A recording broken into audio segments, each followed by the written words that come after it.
Então vamos lá, turma. Vamos lá. Recapitulando. O que a gente fez nas últimas duas aulas, tá? E aí fiquem com isso na mente, porque vai ser a base do que a gente vai fazer. A gente fez duas coisas. A gente construiu um conjunto, que eu chamei aqui de campo finito, e a gente definiu duas operações nesse campo, tá? Uma operação de mais, uma operação de multiplicação, certo? E eram relativamente simples, né? Quem são os elementos desse conjunto? São números de 0 até p-1. São os números inteiros de 0 até p-1. Então tem p elementos nesse conjunto aí, isso chama de FP, F de field, né, de campo. O mais desse campo aí a gente definiu como sendo, pega um elemento A do campo, soma com um elemento B do campo, são dois números inteiros, normais, é a soma normal, faz essa conta aqui, mod P. E do lado de cá, a conta ficou A vezes B, são dois números inteiros que você sabe multiplicar, normal, e faz a conta mod P, para eles ficarem sempre dentro do mesmo conjunto, certo?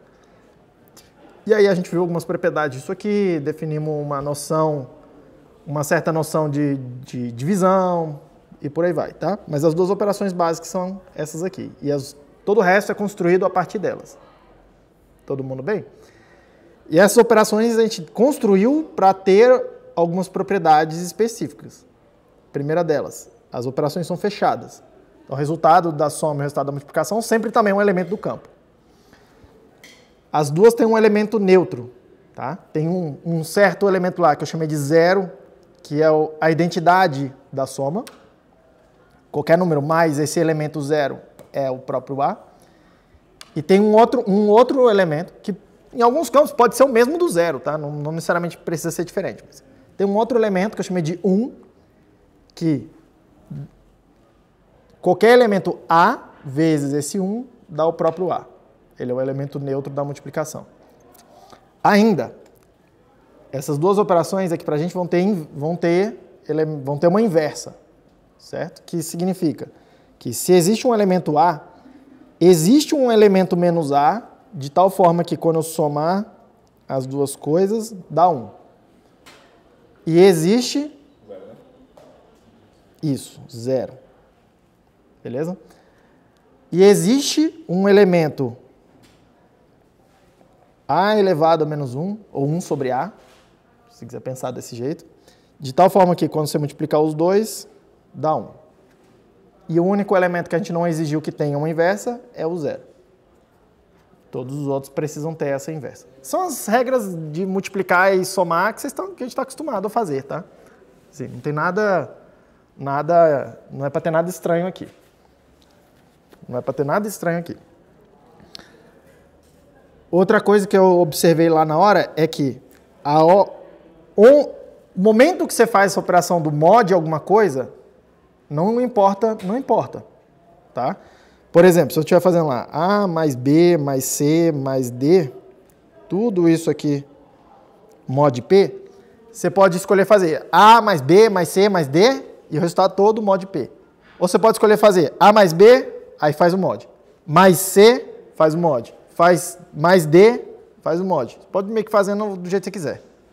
Tá? Não importa muito em que momento que você faz esse mod.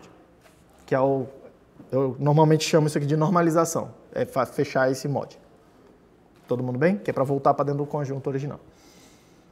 Certo? Beleza. A partir daqui a gente construiu um outro objeto matemático, que é um outro conjunto, que é o conjunto dos pontos x, y, tal que y² é igual a x³ mais ax mais b, que a gente chamou de curva elíptica. Tá? Além disso, tem um certo elemento, que eu vou chamar aqui de O ou de I, que é aquele ponto do infinito, que ele não tem uma coordenada x, y, e ele serve para ser o elemento neutro da soma, que é a operação que a gente definiu nesse outro conjunto. Ele só tem uma soma. E essa soma tem que ser bem comportada, né? Ela é a soma que a gente está acostumado a fazer, entre aspas. Ela é associativa, ela é, né? A mais B mais C é igual a B mais C mais A. Ela é comutativa, então A mais B é igual a B mais A. Ela tem um elemento de identidade e o elemento de identidade é esse ponto no infinito aí. Então, qualquer ponto desses mais o zero, esse zero aí, é o próprio elemento. E cada um deles tem uma inversa de tal forma que A mais menos A inversa dele, tem que dar esse ponto no infinito. Todo mundo ok com isso? Tá? E aí a gente viu que isso aqui forma para a gente um grupo. Tá? Então são duas construções. E a ideia aqui hoje com vocês é, eu quero usar essas operações do grupo, dos pontos na curva elíptica, para criar duas funções. Uma que é gerar uma assinatura digital e a outra é uma função que verifica essa tal assinatura digital. A gente vai construir fazer esse conceito agora. Todo mundo bem? Reparem, lembrem aqui, tá? Porque isso vai ser um ponto importante da segurança das assinaturas. Um ponto importante das assinaturas. A gente definiu, nesse grupo dos pontos da curva elíptica, uma operação de soma sucessiva. E a gente chamou isso de multiplicação por um escalar. Então eu falei assim, n vezes um ponto qualquer desses vai ser P mais várias vezes n vezes. Tá? Então é uma operação bem definida. Repare que eu só tenho a soma, eu tenho que escrever tudo em termos da soma. Só que uma vez que eu sei escrever, eu posso, na hora que eu estou implementando, eu posso ir lá e escrever uma outra função, né? Que recebe um n entre aspas, inteiro, recebe um ponto e faz essa soma aqui várias vezes. Ou, eventualmente, faz alguma coisa um pouco mais esperta que dá o mesmo resultado. Tá? Mas sempre em função do que estiver bem definido aqui. Tudo bem? Esse n, eu falei assim, é um inteiro entre aspas, porque as operações que vão suportar os números que baseiam esses pontos, tá? Vão ser os números deste campo, na verdade vão ser os elementos desse campo, que para a gente são, aqui nesse campo específico, os números inteiros de 0 até p. Com essa operação de soma e com essa operação de multiplicação definidas dessa forma aqui atrás.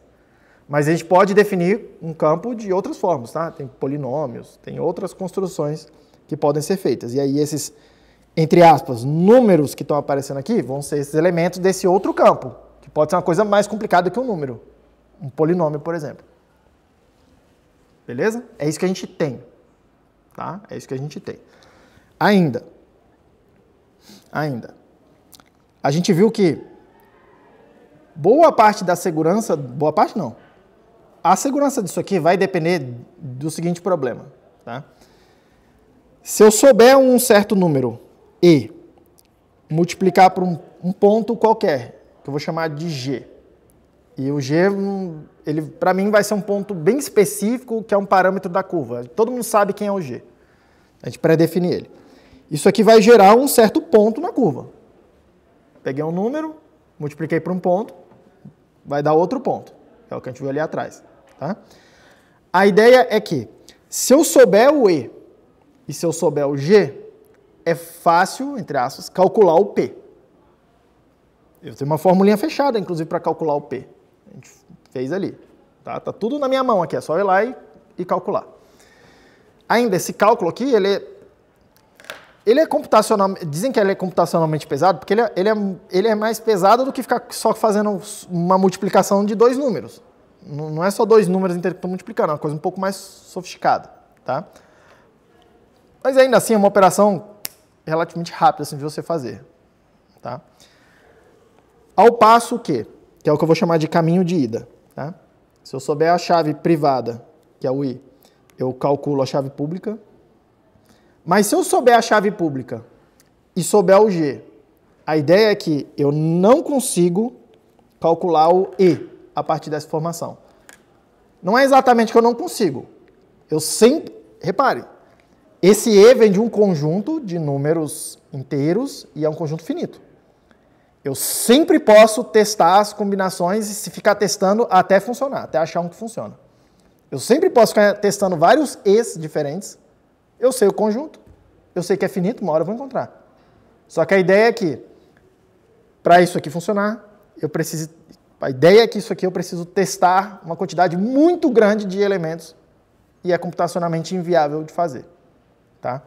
No melhor dos casos que a gente conhece, a nossa curva aqui é de 256 bits, implica que eu tenho que fazer na média 2 elevado a 128 testes desses E para conseguir encontrar a chave privada sabendo a pública. Tudo bem? Isso aqui é bem difícil dizer assim, quanto que é um número bom, tá, para isso aqui. 2 elevado a 128 é um número bem grande. Tá? Mas uma coisa que isso também vale muito a pena fazer um curso de cripto, porque aí tipo, o professor de cripto vai explicar um pouco melhor como é que foi evoluindo esses ataques, e não só o ataque, mas vocês concordam comigo que ano após ano o computador melhora sozinho. Tá? Então mesmo sem eu fazer nada, eu ganho desempenho para realizar isso aqui. Isso aqui fica mais rápido. Não fica mais rápido no sentido que eu tenho que fazer menos operações, mas no sentido que eu consigo fazer mais operações em menos tempo. Tá? Hoje, o que se estima para um bom nível de segurança é mais ou menos 80 bits, 2 elevado a 80. Então a gente tem uma certa folga aqui ainda, uma certa folga para trabalhar nesse nível de segurança que a gente está aqui hoje. Tá? Isso aqui deve dar algumas décadas ainda de vantagem, muitas décadas, tá? de vantagem. E repare, para a pessoa que está fazendo a cifra, que está tentando usar a criptografia para, entre aspas, esconder alguma informação, para se proteger de alguma coisa, eu sempre posso vir e falar assim, 2 elevado a 128 está pouco, bota mais bits, aumenta o tamanho dessas chaves. E a gente faz isso com uma certa frequência. Tá? Vários protocolos aí, principalmente de internet, que rodam na internet e tal, eles vão sendo atualizados e parte da atualização vamos botar uma cifra um pouco mais forte com chaves um pouco maiores. Tá? Para quê? Para a gente ganhar um pouco mais... É sempre assim, os computadores foram ficando mais rápido, então o ataque vai ficando mais rápido, naturalmente. A gente bota um pouco mais de dificuldade de tempos em tempos. Tá? Isso é bem natural. Praticamente todo o sistema de cripto precisa passar por esse tipo de atualização em algum momento, de tempos em tempos. Tá? Mas no caso do Bitcoin aqui, a gente tem nesse aspecto específico, a gente tem bastante folga com relação a isso. Tá? Em algum momento a gente vai precisar atualizar o protocolo Bitcoin, em algum momento futuro, sabe-se lá quando, para incluir algum tipo de criptografia pós-quântica. Tá? E aí isso vai ser um upgrade, um hard fork, né? Tipo assim, ele vai ser incompatível com o passado. Tá? Em algum momento isso vai acontecer. Eu não sei, eu espero não estar vivo para presenciar. Tudo bem? Então vamos lá. Então repare que tudo se baseia nesse problema aqui, o problema do logaritmo discreto. Então eu vou mostrar aqui agora para vocês como é que a gente vai construir a assinatura digital. Então vamos lá. Vamos fazer a assinatura. O algoritmo que eu vou mostrar para vocês é um algoritmo muito específico, tá? É o ECDSA, Elliptic Curve Digital Signature Algorithm, que não é o algoritmo, entre aspas, melhor que tem para fazer. Tinha já uma opção que poderia ser considerada superior, tá? Na época do Satoshi, só que era um algoritmo chamado Schnorr, que é o nome do cara que inventou. Qual era o problema? Esse algoritmo ele tinha patente, o Schnorr. A patente na época do Satoshi, em 2008, 2009, eu acredito que ela já tinha caído, já não estava mais valendo a patente. O problema não estava muito bem implementado isso nas libs e tal, tipo, pouca gente usava em libs de open source, porque era patenteado. Tá? O ECDSA, ele foi proposto, se não me engano, pelo NIST também. Tá? E ele já foi proposto como um algoritmo aberto, né? Tipo assim, ele não foi patenteado de propósito, para as pessoas usarem isso aqui. Tá? Só que ele tem algumas propriedades um um pouco, vamos chamar assim, um pouco indesejáveis, tá? Mas vamos, vida que segue. Então, como é que vai funcionar, tá? O que eu quero fazer? O que eu quero fazer? Presta atenção e não tire isso da sua mente, porque é extremamente importante você o tempo todo ficar se perguntando qual é a informação que eu tenho para calcular isso aqui e qual é a informação que eu não tenho. Porque o tempo todo, tipo, você tem que pensar, essas coisas de cripto a gente tem que pensar sempre com duas mentes. Eu tenho a mente de quem está criando uma assinatura que eu vou chamar aqui de verdadeira, né? Faithful, tá? Uma assinatura legítima. Essa pessoa, ela sabe algumas coisas. Ela tem algumas informações. E pode ter um outro sujeito, um atacante, que está tentando criar uma assinatura também. E a minha hipótese é de que esse cara não conhece algumas informações. E aí a pergunta que a gente sempre quer se fazer é, em determinados momentos, qual informação eu conheço e qual eu não conheço? Porque aquilo que eu preciso conhecer é a ideia que eu vou colocar como um segredo. E aquilo que eu preciso conhecer, que eu posso mostrar em público, eu deixo pública, informação pública. E isso daí, qualquer pessoa tentando se passar por mim vai saber. Tá? E isso não é o que garante a segurança do sistema. Segurança baseada nos segredos. Então, o que eu estou tentando fazer é uma função, que eu vou chamar aqui de sign, que entra a chave privada, uma certa chave privada, entra uma mensagem, que é o que eu gostaria de assinar. Tá? A assinatura, a gente vai ver aqui, ela está intrinsecamente ligada à mensagem, de tal forma que se você mudar um bit da mensagem, a assinatura se torna inválida. Tá? Não é como se eu estivesse assinando um cheque em branco e depois eu posso preencher o resto da página. Não, na hora de criar a assinatura, eu preciso que esteja tudo, se fosse um cheque, o cheque esteja preenchido. E o que vai sair daqui? Eu vou cuspir eu vou chamar aqui de S, querendo me referir a uma assinatura, né? Um signature. Tá? Mas eu vou mostrar já para vocês que a assinatura ela tem duas informações lá dentro dela. A gente já vai ver o que exatamente tem lá dentro. Tá? Depois disso, eu quero criar uma outra função, que é a função que serve para verificar, que entram três coisas. Uma chave pública, que é a chave, em princípio, é a chave pública que foi construída a partir dessa chave privada. Não é qualquer chave pública. É a chave pública do cara que assinou isso aqui. Eu quero entrar a mensagem, eu quero entrar a assinatura e eu quero dizer válido, vou chamar assim de válido ou inválido. Eu quero cuspir um bit falando, isso aqui é válido, isso aqui é inválido. Isso aqui é válido quer dizer, quem assinou esta mensagem específica, M, não foi qualquer uma mensagem, foi esta mensagem específica M, então quer dizer que ela não foi modificada em trânsito, primeira coisa. Segunda coisa, quem assinou sabia qual era a chave privada que produz essa chave pública aqui. Tudo bem? Então repare que de certa forma de certa forma não. Esse algoritmo que a gente vai construir aqui, ele vai me dar duas garantias. Primeiro, de autenticação. Para produzir uma assinatura válida, você precisa conhecer e conseguir construir esse par. É P. Tá? Se eu só souber o P, em princípio, a ideia é que eu não consigo construir uma assinatura válida. Ou, repare, não é nada impossível, mas que para assinar uma assinatura válida, vou mostrar para vocês, eu preciso quebrar esse problema. A ideia vai ser essa. Então, repare, ela me dá uma certa forma de autenticação. Quem fez isso aqui era a pessoa legítima que estava fazendo isso. Segunda coisa que isso me dá é alguma forma de, como é que o pessoal chama isso? De inviolabilidade desse dado, né? Não no sentido de que as pessoas não vão saber qual é a mensagem. A mensagem está em aberto aqui. Eu não estou me preocupando em esconder os dados da mensagem. Eu só estou me preocupando com integridade da mensagem. Quer dizer o seguinte, quem assinou isso aqui, esse M, assinou uma certa informação e essa informação não foi modificada no meio do caminho. Eu estou vendo essa mensagem M verificando e eu tenho uma garantia de que se essa assinatura é válida de que são exatamente os mesmos bytes que aquele cara que assinou tinha na mão dele. É uma garantia de integridade desses dados. Repare que eu não estou fazendo. Eu não estou escondendo a mensagem. O M está em branco aí, em princípio. Tá?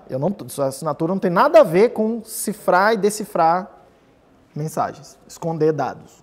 Tá? Simplesmente integridade e autenticação, nesse caso aqui. Então vamos lá.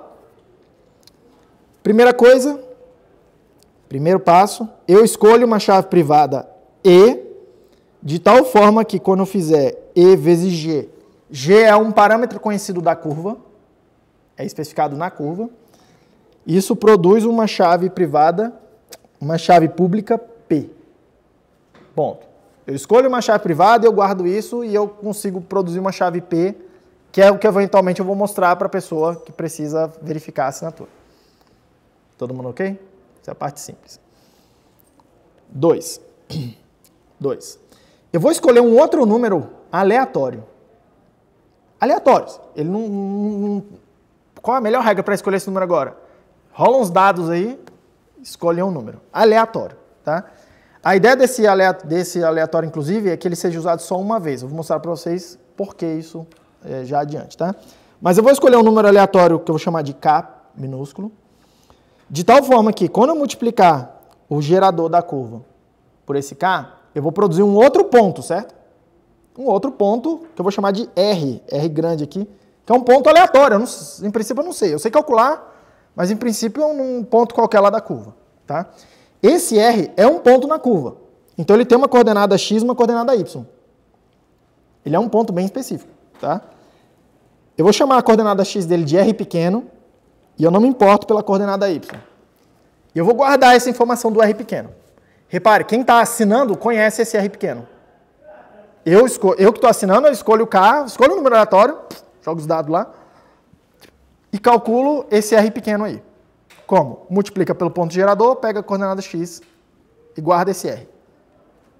Beleza? Então tem um random aí. 3. E aí é que está o tchan da coisa agora, tá?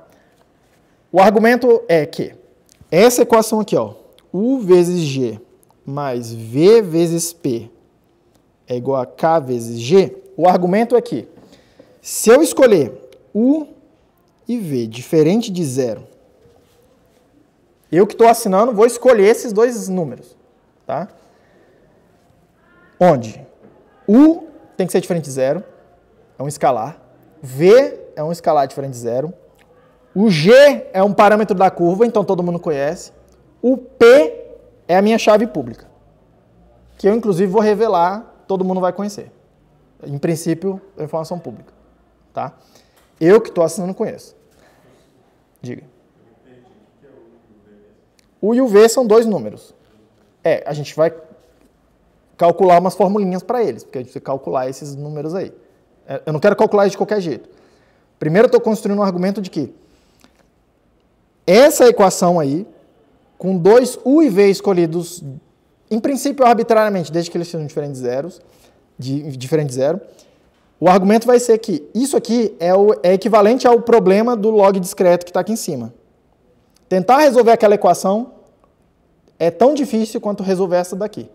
O argumento vai ser esse. É isso que eu vou tentar te mostrar aqui. Porque essa vai ser a equação que a gente vai ficar resolvendo o tempo todo, tanto para assinar quanto para verificar. Beleza? Olha só uma coisa aqui. Eu tenho lá U vezes G mais V vezes P igual a K vezes G. Eu posso escrever V vezes P é igual a. Do lado direito vai ficar K vezes G menos U vezes G. Por que eu posso fazer isso? U vezes G não é um ponto? K vezes G não é um outro ponto na curva? Se eles são pontos na curva, cada um tem uma inversa. Então quer dizer que o U vezes G tem uma inversa. Existe um ponto menos U vezes G. Existe. E eu posso somar esse ponto dos dois lados. É para isso que a gente foi fazendo aquelas propriedades, que é para poder ficar fazendo essa álgebra que a gente está acostumado aí do ensino médio. Tá? Então eu posso escrever o seguinte. Isso aqui vai ser K menos U vezes G. Botei o G em evidência. botei o G em evidência. Tá? Como o V é diferente de zero, e ele é um ponto do campo, ele tem uma inversa multiplicativa. Que eu posso multiplicar dos dois lados da equação e escrever que P é igual a K menos U vezes V, dividido por V vezes G. Tudo isso aqui é um escalar. Ó.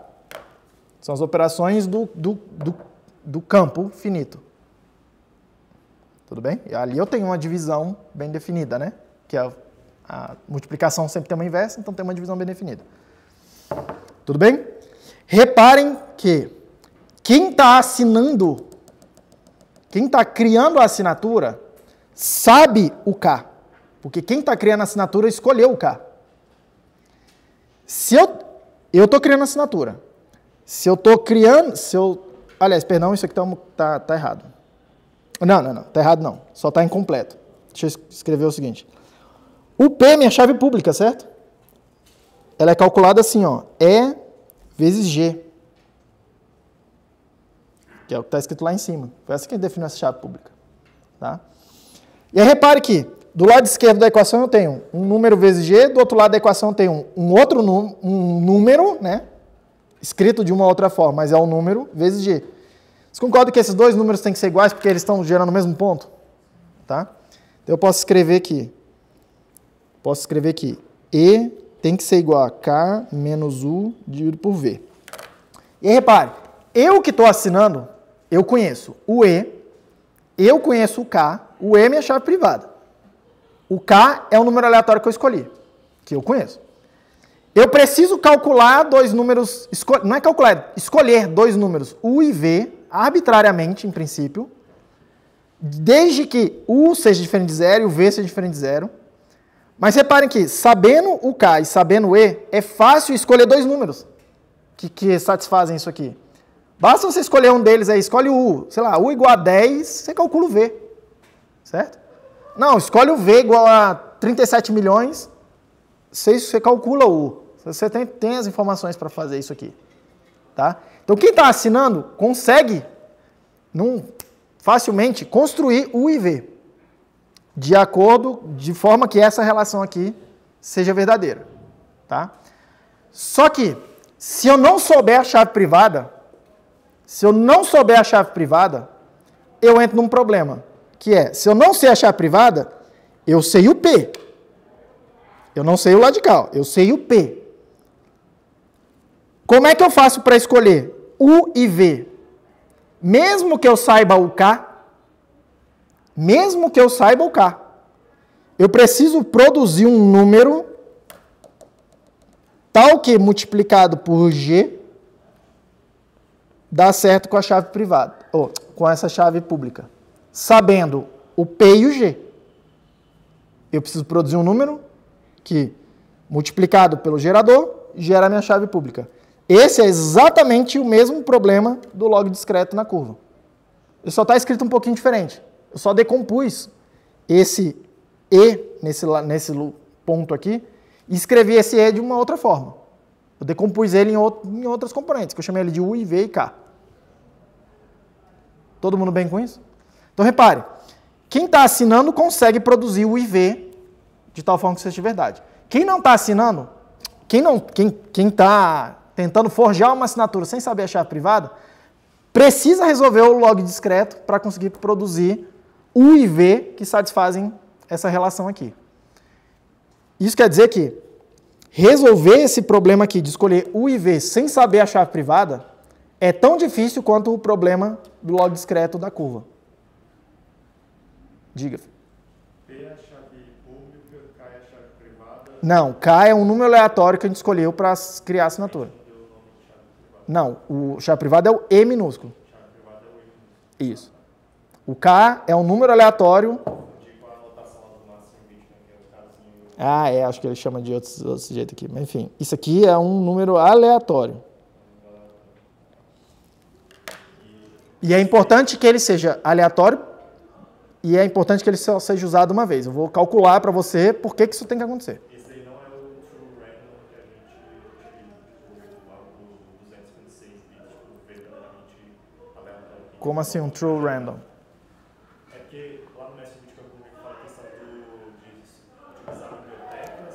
Aham. verdadeiramente aleatórios. Tá. Esse daí não é o número que a gente gera.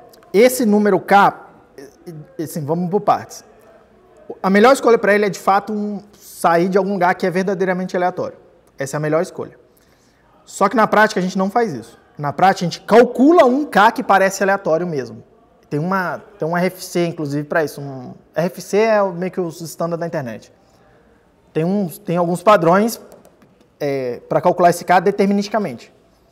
Porque tão importante quanto ele ser aleatório, ou ele pelo menos parecer aleatório, mais importante até é, 1, não repetir ele, 2, não mostrar ele de forma nenhuma.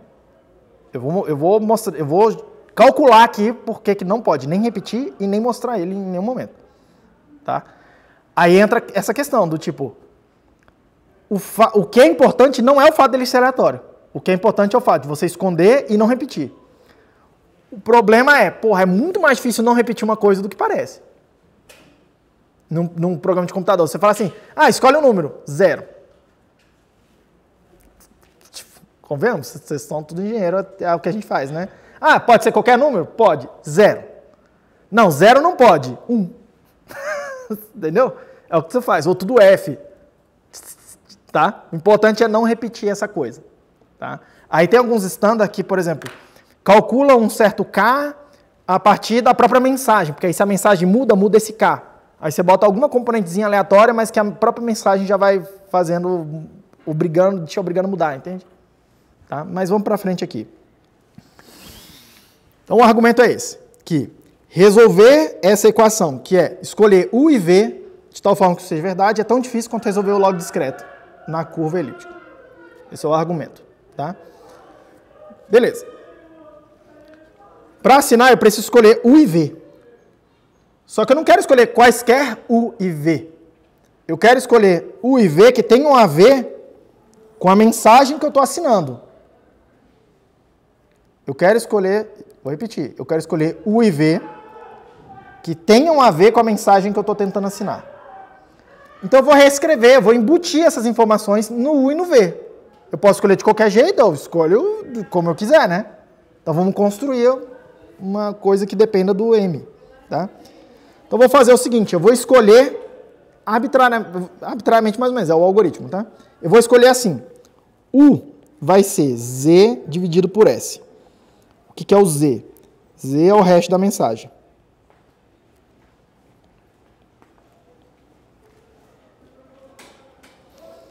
Tu pega a tua mensagem, passa numa função de hash, e isso vai ser o Z.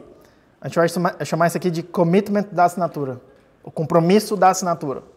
É a informação que você está assinando. Então, repare, você não está exatamente assinando o M. Você está assinando uma coisa que é o fingerprint do M, né? A impressão digital do M. Mas que está intrinsecamente ligada ao M. Tá? Se mudar o M, muda o hash em princípio. Certo? O que é o S? S é uma coisa que eu preciso calcular de fato. É uma coisa que eu preciso escolher para a assinatura. E o V, professor? O V eu vou escolher assim, ó. V vai ser R dividido por S. Quem que é esse R? R vem daquele número aleatório que a gente construiu ali atrás, ó. É a coordenada X do ponto gerado pelo número aleatório K que a gente escolheu só para criar a assinatura. E aí, repare, o R eu que estou assinando. Eu conheço a mensagem, é a mensagem que eu estou assinando. Eu conheço esse R pequeno, porque foi eu que escolhi o K. Eu que estou assinando. Eu preciso calcular o S. Eu sei um monte de coisa e tem uma incógnita. Vamos calcular uma equação para essa uma incógnita. Então, vamos lá. Eu tenho o seguinte.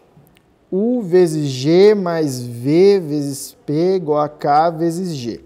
Só que P é E vezes G, E vezes G. Aí eu tenho um G em todo lado aí, então eu vou isolar os escalares. Vai ficar U mais V vezes E tem que ser igual a K. Isso aqui tem que ser verdade. Tem que ser verdade nessa continha aqui, né? Eu estou escolhendo U de uma forma específica, eu estou escolhendo V de uma forma específica. Então, eu vou substituir essas escolhas na equação que tem que funcionar. Vai ficar assim, ó. Z dividido por S mais R vezes E dividido por S é igual a K. É igual a K. Aí eu quero isolar o S, vocês sabem fazer essa continha aí. S vai ser Z mais R vezes E dividido por K. Certo? Onde todas essas operações são operações no campo finito. Esses números aí são números lá no campo finito. Tá? Qualquer que seja esse campo. Quem está assinando sabe o Z, porque o Z foi calculado a partir da mensagem. Eu tenho a mensagem, eu calculo o Z. O R é um número, em princípio, aí aleatório, que eu escolhi. Então eu sei o R. O E é minha chave privada. Eu conheço o E. O K é o número aleatório que eu escolhi para assinar isso aqui. Então também conheço. Então repare como é fácil de calcular o S. É só fazer essa continha aí. E quem não sabe a chave privada? Quem não sabe a chave privada, volta em ter que resolver esse problema aqui atrás. Não consegue criar esse S sem quebrar o algoritmo, o problema do log discreto. Certo? E aí o que vai ser a assinatura, professor? A assinatura vai ser esse par aqui, ó.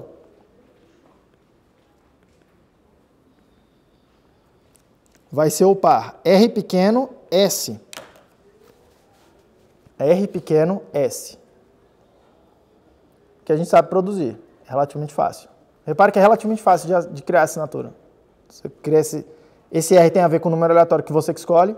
Esse S é o número que sai daquela continha ali, ó. Z mais RE sobre K. Todo mundo ok com isso? Todo mundo ok com isso? Beleza. Como é que eu faço para verificar? Como é que eu faço para verificar? Para verificar, eu vou fazer o seguinte. Para verificar, eu preciso fazer... Vamos lá. Eu sei que... Eu que estou verificando, eu sei qual é o algoritmo que foi utilizado. Eu preciso combinar isso, saber qual é essa assinatura, como é que ela foi construída. Tem vários algoritmos, qual é o algoritmo? Então eu sei como é que ela foi construída. Então eu sei que ela foi construída a partir dessa ideia aqui, ó. U vezes G mais V vezes P mais U mais V vezes P igual a K vezes G. Eu sei disso. Tá? Só que eu também sei quem é o U e quem é o V. Eu sei como é que eles foram escolhidos. Essa escolha aqui, ó, é parte do algoritmo, da especificação. Então eu sei como é que eles são. Então eu posso substituir. Isso aqui vai ser Z sobre S vezes G mais RE sobre S vezes G. Aí eu posso fazer continha de álgebra aqui. Vai ficar, ó, Z mais RE dividido por S, que é vezes G, vezes G, vezes G. Só que eu também sei como é que o S foi calculado. Olha ali atrás, ali, ó. Eu posso ir lá e substituir. Vai ficar assim. Z mais RE dividido por Z mais RE dividido por... Aqui é? K vezes G. Isso aqui vai ser K vezes G. Certo? Repare que eu que estou verificando, eu quero calcular de volta esse número aí, K vezes G. E isso aqui vai ser um ponto na curva, né? K vezes G é um ponto na curva. Então isso aqui tem uma coordenada X, tem uma coordenada Y. Essa coordenada X aqui, ó, tem a ver com aquele R pequeno. Porque é K vezes G, foi o que a gente escolheu como R. E o R está na assinatura. Certo? Então, deixa eu sistematizar aqui. Para verificar. Passo 1. O que eu estou recebendo?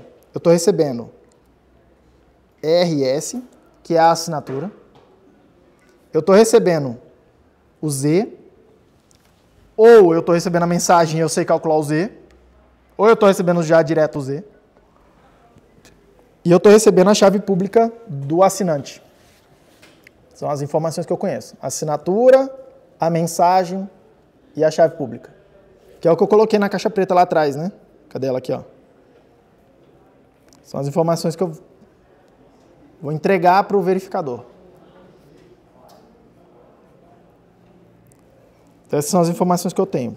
Passo 2. O verificador calcula U é igual a Z dividido por S e V é igual a R sobre S. Ele tem o Z, ele sabe, ele tem o S, ele tem o R e ele tem o S.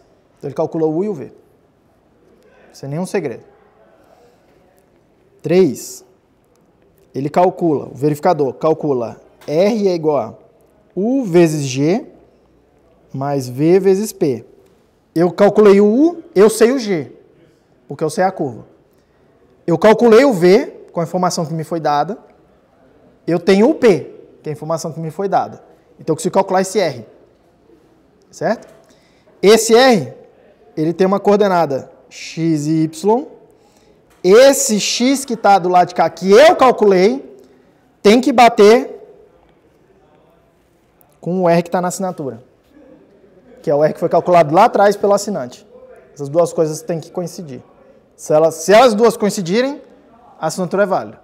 Se elas não coincidirem, a assinatura é inválida. É só isso. Alguma dúvida? De certa forma, assim, demoraria muito tempo, mas é possível, a partir disso, você chegar na chave privada da pessoa? A partir do quê? De todas as informações que você tem para verificar. Para verificar? Olha, eu tenho o P. Olha só, para começar, eu tenho o P. Se eu tenho o P, eu consigo... Se eu souber quebrar o log discreto, eu consigo calcular a chave privada. Eu tenho o P, eu não preciso nem da assinatura. Você pegou a ideia? Mas vamos imaginar que eu não consigo quebrar via o P. A pergunta é, dado o RS e o Z e o P, teria alguma outra forma de quebrar isso aqui? Sem ser quebrar o log discreto? Fazendo o caminho inverso da assinatura. Só que eu tentei mostrar aqui atrás para vocês que fazer o caminho inverso é também equivalente. É tão difícil quanto resolver o problema do log discreto. Porque no fundo você precisa ir lá e calcular o log discreto também da mesma forma.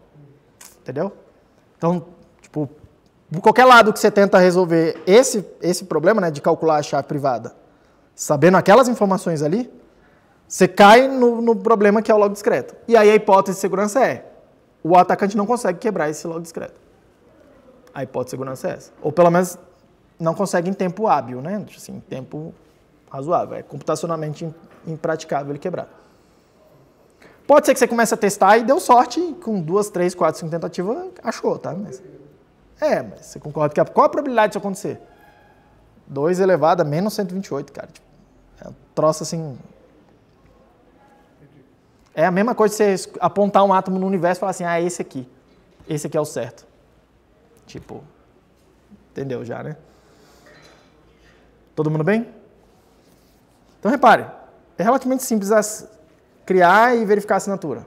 Tá? Assim, tendo as continhas do campo, tendo a multiplicação de escalar pelos pontos da curva, é isso aqui, não tem nada muito... Não tem nada conta difícil.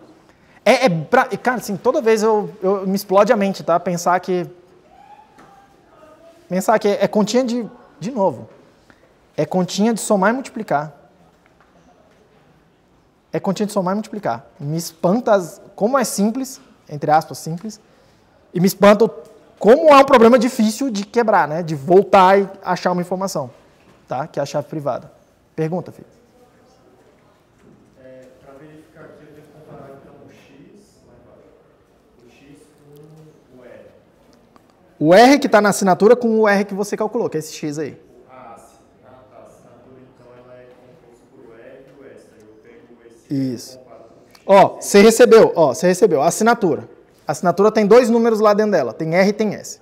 Você recebeu a mensagem, você recebeu a chave pública. Aí você pegou a mensagem e o S que está na assinatura, calculou esse número aqui intermediário. Você pegou o R que está na mensagem, o R que está na assinatura, o S que está na assinatura e calculou o V, o número intermediário. Aí você calculou esse R a partir deles. Isso aqui tem que bater com o R que veio aqui dentro da assinatura. Mas ele não, computacionalmente falando, não é tipo igual. Não é tipo igual. Não, igual, tem que dar o mesmo número. Mas não tem aquele float, tipo, a gente comparar eles... Não tem float aqui, é tudo números inteiros. Não tem float aqui. Essas operações não são números reais, são operações no campo finito que a gente definiu.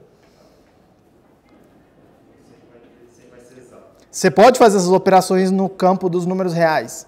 Só que no campo dos números reais, eles não têm essa propriedade do log discreto que provê a segurança para esse sistema aqui.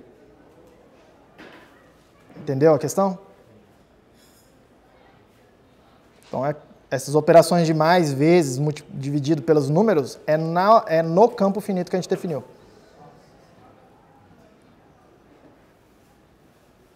Tudo bem? Então, repara, ó, é relativamente fácil, tá? Aí, para programar isso aqui, você precisa de uma biblioteca que modela o campo, né? Os números, os escalares, a soma, a multiplicação, a divisão e tal, que a gente viu como é que constrói. Eu só não programei na frente de vocês. Depois, você precisa fazer as operações do campo, né? Ter um objeto para representar os pontos, conseguir programar uma função que faz a soma entre os pontos, fazer a multiplicação por escalar. E aí, usando essas duas coisas, construir uma função que assina, que nada mais é do que escolher um númerozinho aleatório, calcular esse S aqui, e na hora de verificar, calcular esses parâmetros intermediários e verificar se um número é igual ao outro. Tem uma conta aqui com os pontos da curva para fazer. Você tem que falar um pouquinho mais alto.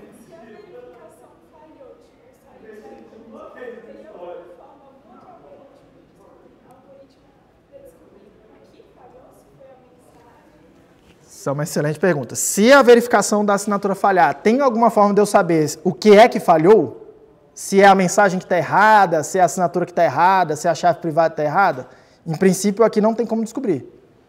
O que a gente está validando é esse conjunto aqui, esse conjunto todo, ele é válido ou ele não é válido? Ponto. E nem me interessa muito saber, né, qual é o erro, eu acho.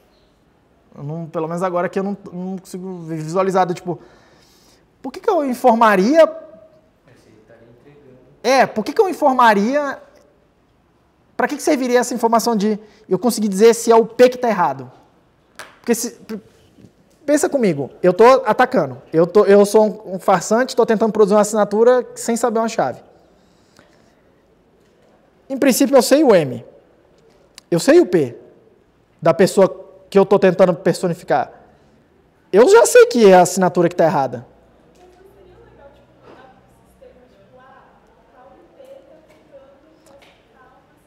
Sim, pode ser alguma coisa de auditoria, né? Em vez de você devolver isso para o seu usuário ele que está verificando, você mandar para algum outro lugar, sei lá, alguma coisa de segurança no seu sistema, falar assim, olha, alguém está tentando forjar uma assinatura e o problema está aqui, ó, ele não sabe a chave pública. Mas eu não vejo muito benefício nisso, não. Eu vejo alguns casos diferentes, assim, mas eu não estou vendo muito onde isso se encaixaria, tentar saber isso, tá? Aí tem que perguntar para um professor de segurança mesmo. Pergunta para o Gondim aí, quando tiver aula do João Gondim, para que serviria isso, se isso é feito ou não. Não sei dizer detalhes sobre isso. Todo mundo bem? Primeiro problema entre aspas, tá? Por que você não pode revelar o K? O K é um número aleatório. Mas você não pode mostrar ele para ninguém, tá? Por quê? Vamos lá. Ali atrás eu fiz a continha de que E é igual a K menos U dividido por V, certo? E eu tenho ainda U é igual a Z sobre S, V é igual a R sobre S. Percebam, o Z é a mensagem. Em princípio, é uma informação pública. O S está na assinatura. Em princípio, uma informação pública. Um atacante, em princípio, tem acesso a isso aqui. O R está na assinatura. Informação pública.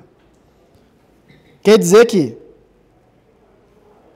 um atacante, vendo a informação pública, pode ser o verificador, por exemplo, você fala para ele, ó, eu te dou a assinatura, te dou o P, te dou a mensagem. Tá? Ele tem todos os pedacinhos que ele precisa para calcular a minha chave privada, exceto o K. Se eu falar o K para ele, o que ele faz? Ele pluga o K aqui, calculou minha chave privada. Acabou para mim. Vazei minha chave privada. Não precisa nem ser um atacante. Se eu der sem querer o K para a pessoa que está verificando a assinatura, que vai receber essas informações, ela calcula a minha chave privada. E aí ela faz o que ela quiser no meu lugar. Aí acabou a conversa. Então, vazar esse K é a mesma coisa de vazar a sua chave privada. Então, você gera o K aleatório, cria a assinatura, dá um jeito de sumir com essa parada. Dá um jeito de sumir com essa parada. Não só isso, é bom que seja difícil de você descobrir quem é esse K, né? Do tipo, tentando chutar, né? Por isso que é bom que seja um número aleatório. Tudo bem? Isso pra mim é bem impressionante, tá? Olha só, cara, isso aqui tudo pra mim é muito doido. Toda vez que eu paro pra pensar, eu fico meio desbaratinado. É continha de multiplicar, como vocês estão vendo aí. Continha de multiplicar, somar e dividir.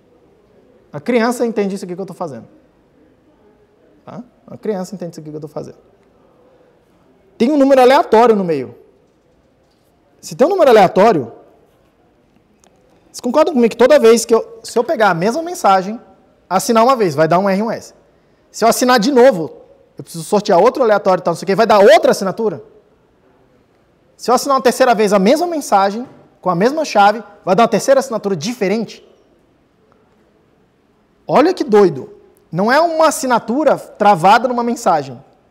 Tem N assinaturas diferentes. Quantas? 2 elevado a 256, que é a quantidade de Ks que eu posso produzir, né, diferentes. É o tamanho do campo. Tem uma tonelada de assinaturas diferentes que são válidas. Tem um número aleatório que produz aqui no meio. E a pessoa que está verificando, ela não pode saber que número aleatório é esse. E ainda assim ela consegue validar se a assinatura é válida ou não. É doido isso, não é? Para mim é muito espetacular isso aqui. É simples, mas explode um pouco a cabeça, se você parar para pensar tudo que está acontecendo aqui dentro. Todo mundo bem? Olha como é bonito isso aqui, cara. Próxima coisa que você não pode fazer. Você não pode reaproveitar o K. Tá? Não reutilizar o K. Por quê? Então vamos lá. Se eu reutilizar o K, o que vai acontecer? Eu vou ter duas mensagens diferentes com duas assinaturas diferentes. Uma delas será S1 vai ser Z1 mais RE dividido por K. Não é isso que a gente calcula na assinatura? É o R mais esse S aí. Aí, então, uma das mensagens vai ter um certo Z1, o R vai ser o mesmo, porque é o mesmo K, ele é produzido a partir do K.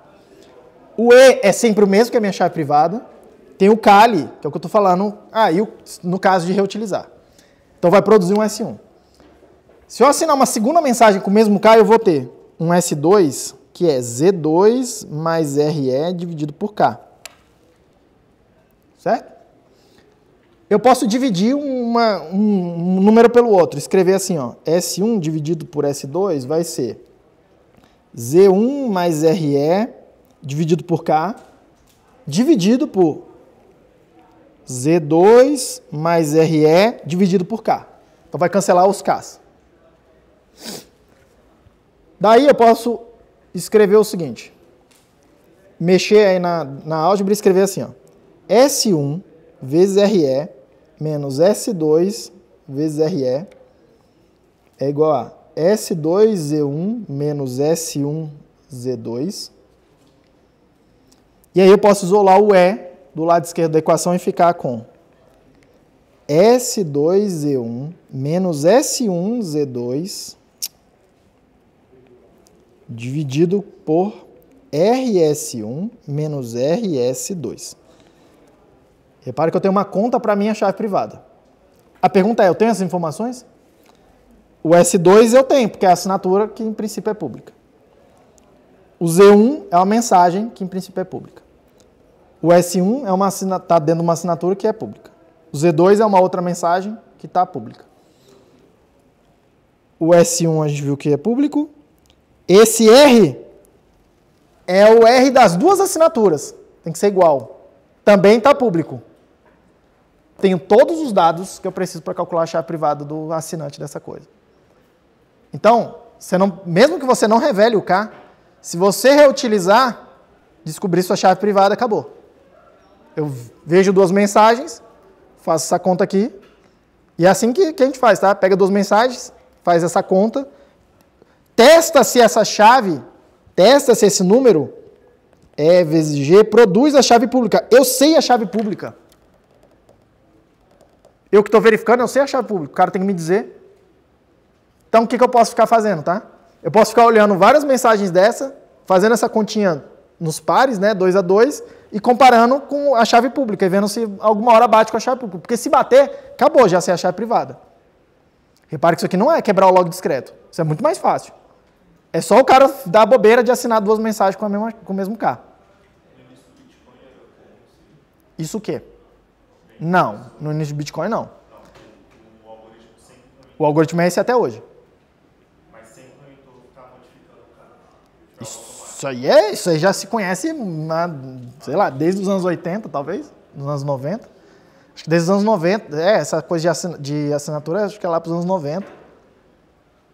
80, 90. Acho que lá pelos anos 80, isso aqui já se conhecia, cara. Isso aqui é o que eu estou falando com você aqui, é o feijão com arroz. Isso aqui é um erro primário. Você reutilizar esse K aí, erro primário, tá? Não é para você fazer.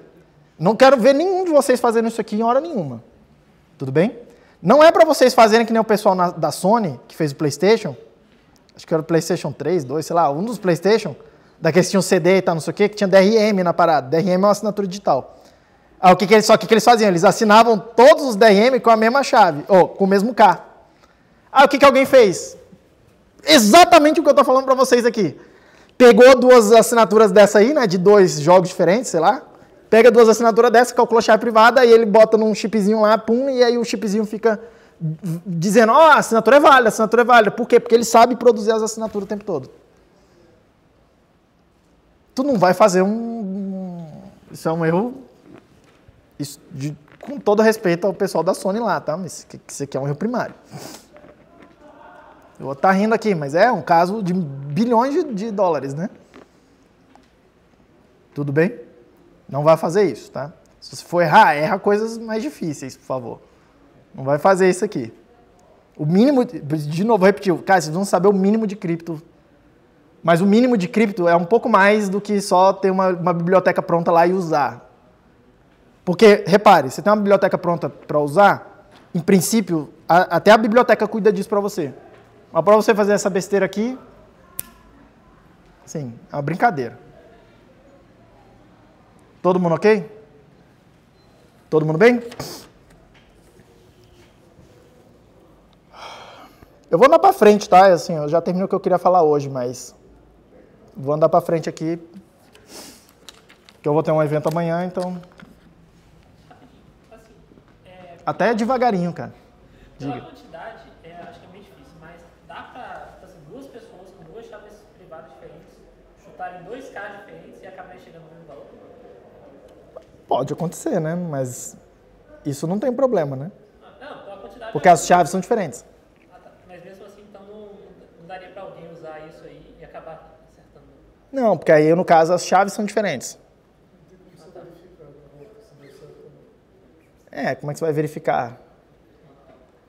Como é que você vai saber se o que você calculou, você faz essa conta aqui, mas com 2 E's diferentes? Tipo, não... Concorda comigo que vai ter um E1 e um E2 aqui? Isso eu não botei. Aí como é que você isola um E para calcular a chave de um outro? Você precisa de mais informação, né? Certo? Então tá bom. Isso aí é o SDSA, tá? Eu vou falar de Schnorr, mas bem mais lá na frente é um assunto mais, se der tempo, lá no final da disciplina. Não é tão... É relevante, mas... É relevante e interessante, mas eu não me preparei para falar disso aqui agora, porque eu achei que eu ia demorar mais tempo falando disso aqui. Mas vamos falar de outras coisas que são mundanas também e são chatas, tá? Tudo isso aqui que eu mostrei para vocês precisa ser codificado de alguma forma. Eu preciso comunicar isso entre as máquinas, botar nas transações, botar nas mensagens. Preciso traduzir isso tudo aqui em bits. Tá? Então, tem alguns padrões para codificar essas informações. Tá? Vamos ver alguns deles aqui hoje. O primeiro deles, que é importante, vou chamar aqui, é um padrão para codificar as chaves públicas. As chaves são pontos XY numa curva. Tá? O primeiro padrão é o uncompressed sec. Uncompressed sec. Tá? Esse sec é do mesmo lugar de onde vem o nome da curva, tá? Sec P256, tá, não sei o que. Se eu não me engano secure efficient cryptography, um negócio assim. Então, vamos lá. Eu quero esse padrão aqui é um padrão para codificar as chaves públicas. As chaves públicas são pontos P num plano XY. E no meu caso específico, esse X aqui tem 256 bits, esse Y tem 256 bits, ou 32 bytes. Tudo bem? Aí como é que é a codificação? Ela é assim, ó. A gente vai escrever XY sendo 1 byte 04. Por que 04? Porque alguém escolheu 04. Ponto, final. Tá? Não foi eu que escolhi. Alguém escolheu 04. Só aceito. Na sequência você bota o X, na sequência você bota o Y. Os 32 bytes do X e os 32 bytes do Y. Então, direto, você vai ver alguma coisa que tem 65 bytes e o primeiro deles é 04. O que é isso? É um ponto na curva. E os pontos na curva são chaves públicas, né? Então, você já sabe que é chave pública. A gente pode até parar aqui e abrir um Block Explorer. Um Block Explorer aqui do Bitcoin. Eu tenho internet?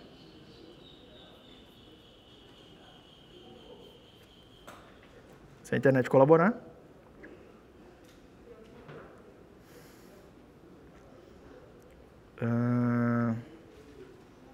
É o 170 que é lá no primeira transação, né?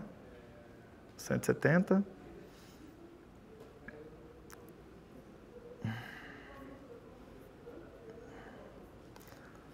Olha o que está escrito aqui. Tá talvez seja meio pequeno para vocês. Agora deve estar visível. Tá? Exatamente esse padrão aí, ó. 04 e mais 64 bytes depois. Você contar aí vai dar 64 bytes. Tem 128 caracteres. Tudo bem? O que é isso aí? É a chave pública de quem está recebendo algum dinheiro. Tudo bem? E olha o script como é que é, tá? Olha esse script como é que é. Esse é o script que está travando o dinheiro. É o contrato que está travando o dinheiro. Coloca 65 bytes na pilha. Quais 65 bytes? Esse. Então, na hora de executar isso aqui, vai ter uma outra parte antes, mas vai entrar essa chave pública na pilha. Que a gente está vendo que é uma chave pública, tá? Está codificado como chave pública. Vai entrar 65 bytes na pilha. E depois eu faço check sig. Para checar a assinatura, o que eu preciso mesmo? Preciso de 3 informações. Quais são? A chave pública. Eu estou botando na pilha. Quem está assinando está dizendo. Eu preciso da mensagem. A mensagem é a transação. E eu preciso do... De quê? Vocês estão meio devagar, né? O que mais que eu preciso? Preciso da assinatura, certo? A chave pública está na transação. A mensagem está na transação. Não é a transação do jeito que ela é, mas ela está todos os dados já lá. É na transação. A gente tem que mexer um pouquinho nela, mas é ela. O que está faltando? A assinatura. Quem tem que fornecer a assinatura para esse script poder ser validado? Não, quem está tentando gastar esse dinheiro. Quem está mandando o dinheiro está dizendo a chave pública e vai ter e está mandando a transmissão, está mandando a mensagem. que está faltando? Está faltando assinatura. Quem precisa fornecer a assinatura aqui? A pessoa que está tentando gastar. Tudo bem? Todo mundo está vendo isso, né? É simples como isso. Todo mundo bem? Beleza. Esse era o formato... Ó, isso aqui é a blockchain do Bitcoin mesmo, tá? Não estou abrindo nada assim, estranho, não. As primeiras mensagens eram todas assim. As primeiras transações, tá? Depois de algum tempo, passou-se a aceitar um outro formato de codificação dessas chaves públicas, porque é meio grande isso aqui, tem 65 bytes. Tá? Por que o Satoshi escolheu isso? Eu não sei dizer. Eu acho que é porque isso é o que estava implementado na lib OpenSSL, que é o que ele usava. Provavelmente não tinha implementação, não sei dizer se tinha ou se não tinha, mas eu chutaria que se tinha, não era muito utilizado. O outro formato. O outro formato é o Compressed Sec. O Compressed Sec, tá? Reparem uma coisa. Aqui a gente vai usar uma propriedade específica da curva elíptica. Reparem uma coisa. Se eu tenho um ponto XY,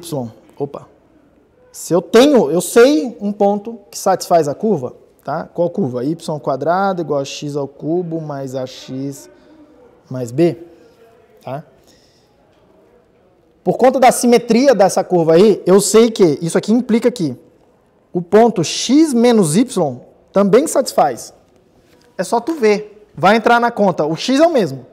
O lado direito vai ficar igual. Do lado esquerdo da equação da curva, se eu puser x ao quadrado, dá um número. Se eu puser menos, y ao quadrado dá um número. Se eu puser menos y ao quadrado, dá o mesmo número. Eu já sei que x menos y também satisfaz essa curva. Que é o que a gente viu, né? A curva é simétrica. Ela tem aquela carinha assim, né? Nos números reais. Tá? Mas ela também é simétrica no campo finito, que é o que eu vou mostrar aqui agora para vocês. Porque essa conta não é feita nos números reais. Essa conta é feita no campo finito que a gente definiu. Tá? Perceba que menos y no campo finito... Ele vai ser, na verdade, menos y mod p. Certo? Menos y mod p no campo é igual a p menos y mod p. Por quê, professor? É só tu pensar. Se menos y for um número positivo, se essa quantidade, tá? Menos y for um número positivo, ele já está no intervalo lá do campo, de 0 a p menos 1. Se ele for negativo... o zero está aqui. Ele está do lado de cá? Se ele está do lado de lá? Se eu somar P, o que vai acontecer com ele? Ele vai andar até o lado de cá, e o zero, o equivalente dele lá no campo, é o P. Que é onde faz o mod P ficar voltando para o zero o tempo todo. Tá? Ele vai parar aqui, ó, dentro da região do campo. Necessariamente. Tá? Isso quer dizer que, na curva, se eu tiver um ponto, se eu conhecer um ponto x, y, eu já sei que o ponto x, p menos y, também satisfaz. É o simétrico dele. Todo mundo ok? É que seria como se fosse o negativo dele. Pergunta, filho. Vai ser p menos y ou p menos y? Como é que é? Vai ser p menos y ou p menos y menos 1? Não, p menos y. P menos y. Tá. Qual a parte que está ruim? É P menos y. Porque quando eu chego no P, eu volto para o zero. Lembra disso. Imagina, o campo tem 5 elementos. É 0, 1, 2, 3, 4. O 5 é de volta para o zero. Entendeu? Por isso que é P menos y. O P te leva a fazer uma voltinha inteira no campo. Entendeu? Beleza. Ainda, coisas que a gente colocou na construção, tá? O P é primo. Eu escolhi um P primo para essa curva. Ainda, eu sei que esse P não é o 2. Então, eu sei que o P é ímpar. Vocês concordam comigo? Porque o único primo par é o 2. Todos os outros são primos. Todos os outros são ímpares. Então, eu sei que esse P é um número ímpar. Tá? Aí, olha só uma coisa, uma questão aqui. O que eu quero me perguntar é, P menos Y é par ou ímpar? Tá? O que eu quero me perguntar é, P menos Y é par ou é ímpar? Tem dois casos. O primeiro caso é assim, ó.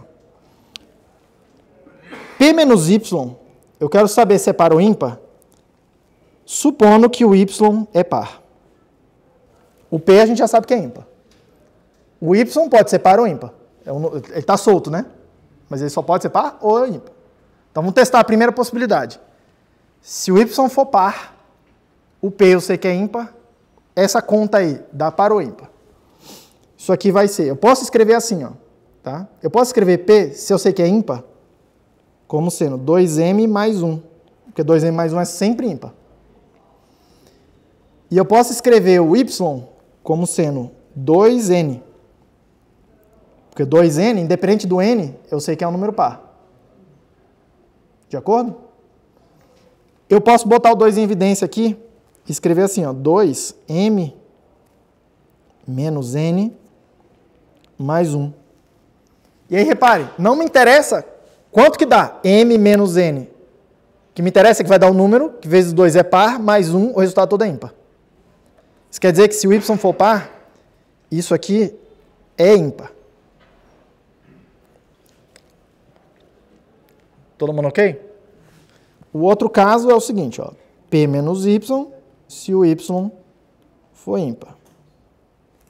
Então, eu posso escrever o P como sendo 2M mais 1, e eu vou escrever o Y como sendo 2N mais 1.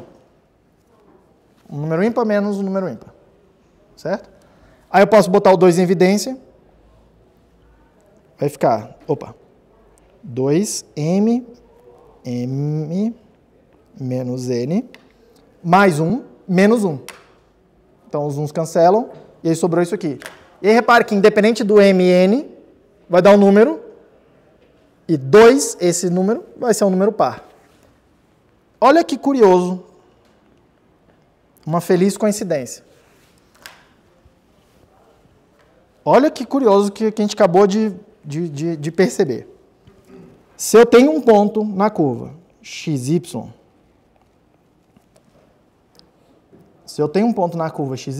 obrigatoriamente eu tenho um outro ponto na curva que é XP menos Y. Um é o simétrico do outro, um é o negativo do outro. É o P e o menos P. Certo? Lembra daquela continha lá que dá aquela reta vertical assim? Tá? Esses são esses dois caras aqui. Necessariamente, um deles é par e o outro é ímpar. Se o Y é par, o azul lá embaixo, P menos Y, é ímpar. Se não, é o contrário. Sempre é dessa forma. Opa! Isso quer dizer que eu posso aproveitar essa informação adicional que eu tenho para fazer uma codificação um pouco mais eficiente. Toda vez que eu sei um pouco mais de coisa, quer dizer que eu posso não guardar uma informação desde que eu saiba calcular essa informação de volta. Tá? Qual que é a ideia, então, daquele compressed sec? É a gente fazer o seguinte. Olha, já que o Y sempre é par ou ímpar, só tem dois casos, e sempre vai seguir y² é igual a x ao cubo mais ax mais b, quer dizer que, em princípio, se eu te der o x, você calcula o y. Só que o y pode ser, entre aspas, mais menos y. Pode ser vai dar dois números, você precisa saber diferenciar entre eles. Só que, entre eles, sempre um é par e o outro é ímpar. Então, eu posso dizer para você, ó, o x é esse e o y é o par. Aí, o que você faz? Vai lá na continha, você tem o x, calcula o y², a partir dele, você vai ter que, entre aspas, calcular uma raiz quadrada. Eu já vou mostrar como é que calcula. Não é trivial, então não é bobinho assim, tá? Porque, lembra, essas operações são operações no campo finito, não é números reais que a gente só vai lá fazer, tá? Mas vamos ver aqui como é que calcula. Mas se eu souber fazer essa raiz quadrada, eu calculo a raiz quadrada e aí vai dar dois resultados. Eu pego o par ou o ímpar, que alguém me disse. É o par ou o ímpar que eu tenho que pegar. Pegaram a ideia? Então vai ser assim, ó, a codificação. Vai ser assim. Cadê? Eu não escrevi aqui. Ih, eu não escrevi aqui. Tomara que eu não escreva besteira de cabeça. Vai ser assim, tem dois casos. Você vai escolher 0,2 para fazer o primeiro byte e vai botar o x aqui. O 0,2 significa que o y que você calcular é o y par. Por quê? Porque 2 é par. É assim que eu lembro, inclusive. Por isso que eu estou confiando que eu não estou escrevendo besteira. E se o y que você está interessado é o ímpar? Você usa o número ímpar, que é o 0,3. Beleza? Eu vou escrever aqui, ó, se y é o par, se o y é ímpar. Certo? Vamos ver se a gente acha alguma pub aqui que está codificada assim. Deve ter algum nesses blocos mais recentes, né? Mas aqui vai ter endereços assim, aí não vai ser tão visível, né? É endereço que começa com 1, eu acho que serve, não serve, né? Hã? Endereço que começa com 1, será que vai dar? Porque é com hash, velho. Tem que voltar um pouco no tempo, mais ou menos, ó, a rede começou em 2009, vamos ter que voltar, sei lá pelo bloco 100.000, talvez.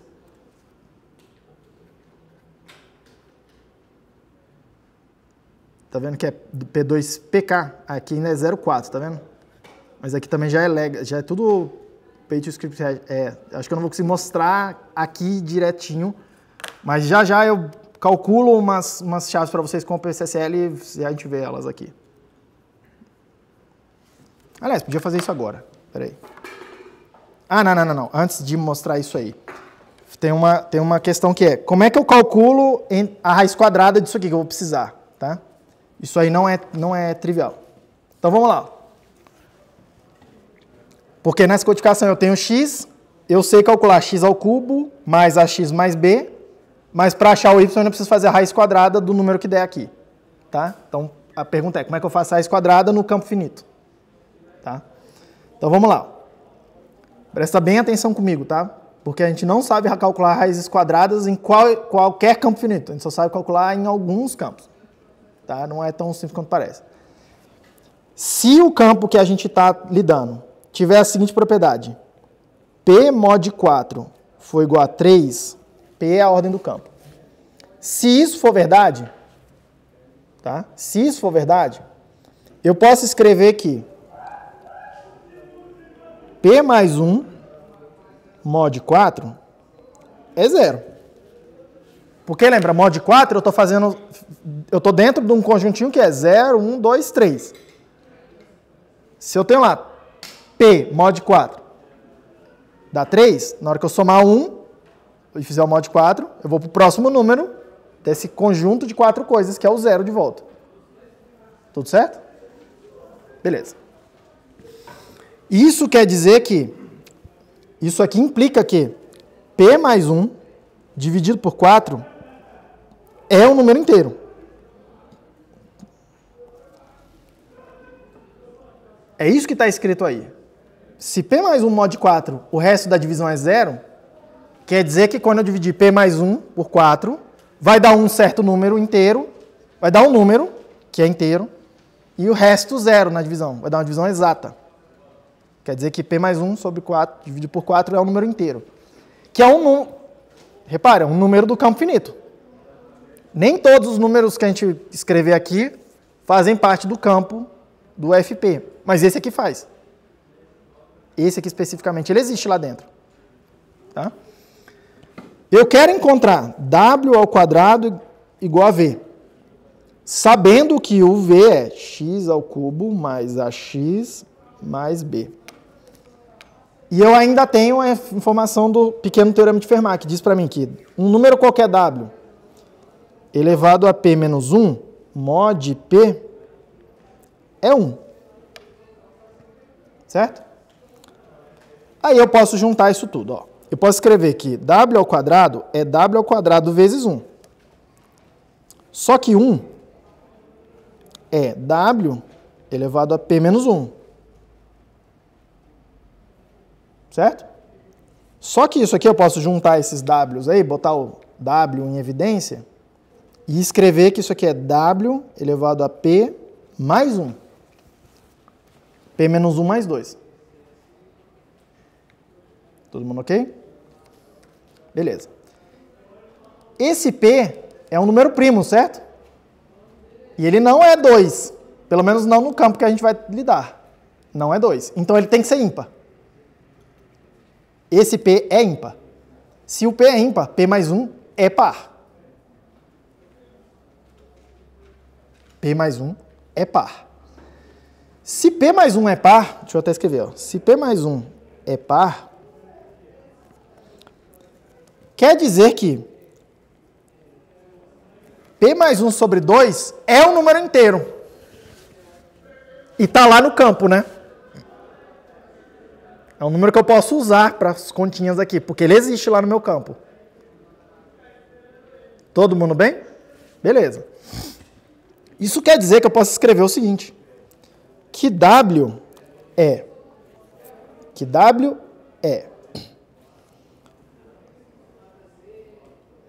W P mais 1 sobre 2. Só que eu posso multiplicar e dividir por 2, sem alterar. Então, isso aqui vai ser W, 2, P mais 1, dividido por 4 aqui em cima. E eu posso botar esse 2, entre aspas, em evidência e ficar com W ao quadrado é igual a isso aqui, é P mais 1. P mais 1 sobre 4. Certo? Que é o V que eu estou procurando. V é P mais 1 sobre 4. Certo?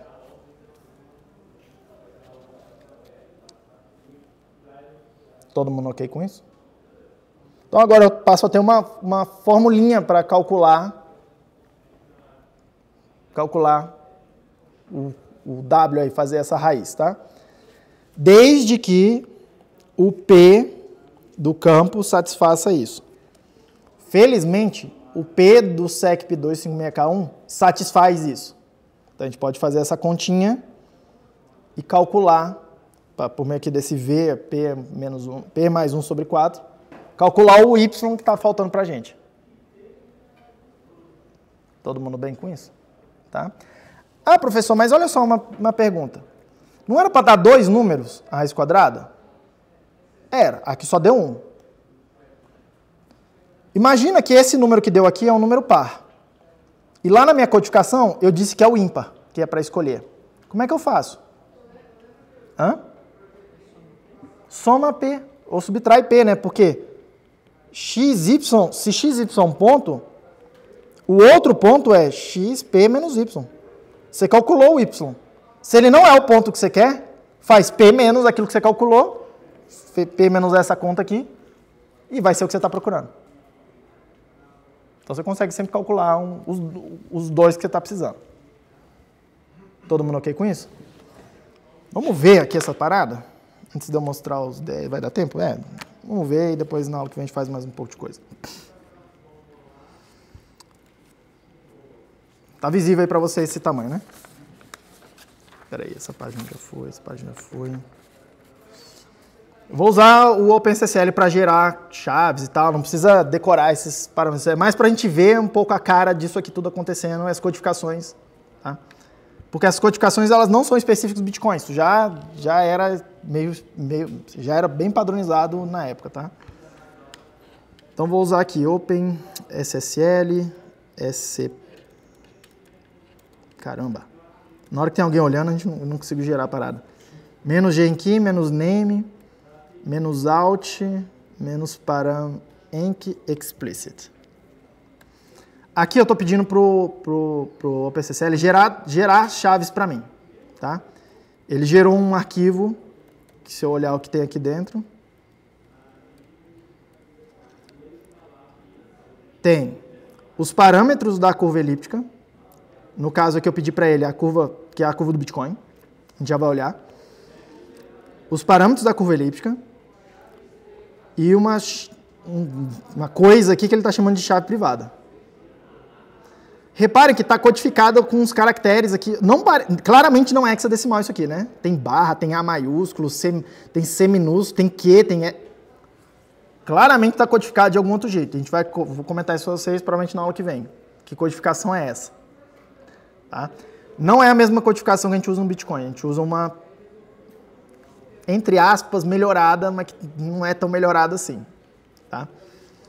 Tem uma outra codificação mais nova, que é o Bash 32. Essa daqui é o Base 64 e no Bitcoin a gente usa o Base 58. Eu explico isso na aula que vem, o que a gente vai fazer.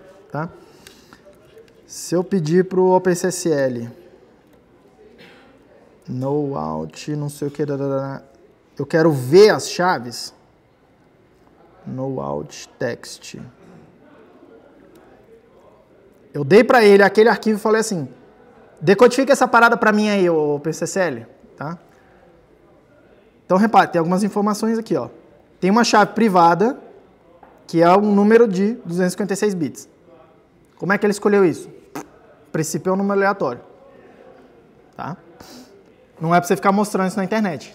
Então, assim, tá? Não vai gerar o negócio e ficar mostrando na internet, né? Então, não vou usar esse número para nada, só para mostrar aqui as codificações. Esse número vezes o ponto gerador da curva, que é um G específico, gera uma chave pública. Olha ela aqui, ó, 04. 04, então, é o formato que tem o X e o Y explicitamente escritos lá, né? É o uncompressed. Então, tem alguns pontos aqui, metade dessa coisa aí que é o coordenada X, a outra metade é com a coordenada Y. Tem 32 bytes cada parte. E aqui tem 65 bytes. 266 bits, né? Não, 256 mais 8. Sei lá quanto é que dá isso. Tem algumas informações aqui do campo. Do campo não. Da curva elíptica. Tá? Que ele adicionou no arquivo. O primo do field, né? Do gerador, do campo. Tá? Professor, o que é esse zero aqui? Porque se vocês forem reparar aqui, esse pedacinho aqui tem 256 bits, tá? Depois vocês contam. E esse aqui é o primo grandão lá que eu mostrei para vocês. É 2 elevado a 256, menos 2 a 32, menos... Repare que é um monte de 1, aí tem um zerozinho perdido aqui em algum lugar, tá? E tem alguns zerozinhos perdidos aqui ó, na parte menos significativa. É um número bem grandão. Professor, para que esse zero está aqui? Por que eu colocaria esse zero aqui? Volta na aula de sistemas digitais. Volta na aula de sistemas digitais. O 1 no bit mais significativo, ele significa várias coisas diferentes, né? Você estudar nas codificações numéricas. Tá? 1 pode significar que o número é negativo, né? Você lembra disso? Tinha aquela história de complemento de 2, não sei o quê. E basicamente todas as codificações de números negativos, o bit mais significativo, 0 era o positivo e 1 era o negativo. Vocês lembram disso? Isso quer dizer, essa codificação aqui, tá? SEC, que a gente está usando, DR, elas são para números positivos e negativos, elas não se importam com isso, tá? Isso quer dizer que esse número aqui seria interpretado como número negativo. Aí como é que eu faço para corrigir isso nessa codificação? Eu boto um 0 à esquerda, que não altera o valor, né? Mas comunica para mim que não é um número negativo. Isso vai acontecer na hora da gente codificar a assinatura também. Que eu não tenho que codificar o R e o S, tá? Isso aqui também vai acontecer lá. O A e o B da curva, o ponto gerador, olha lá, ó, 0,4. É um ponto na curva elíptica. Tem um XY aí. E a ordem da curva. A ordem do grupo que a curva gera a partir desse gerador. Tá? Beleza. Deixa eu ver. Ah, tá. E se eu pedir para ver na forma comprimida? Tá? Se eu pedir para ver na forma comprimida? Oi? Aqui não. Aqui está no... Como é que eu chamei? Aqui está no uncompressed, aqui ó, 0,4, 300 mil bytes aqui. Ó. Tá? Olha aqui como é que ficou essa pub key. 03. O coordenada X é isso aqui tudo. É um número grandão. Coordenada X é esses bytes aí. E qual é a coordenada Y? É aquela de tal forma que satisfaz y ao quadrado é igual a x ao cubo mais ax mais b. Vai dar dois números, eu quero pegar o ímpar, que é 0,3. Tudo certo? Deixa eu até checar uma coisa aqui. Ó. Eu estou falando para vocês que é ímpar. Aqui atrás tem que dar o número ímpar, o y, né? B8 é ímpar?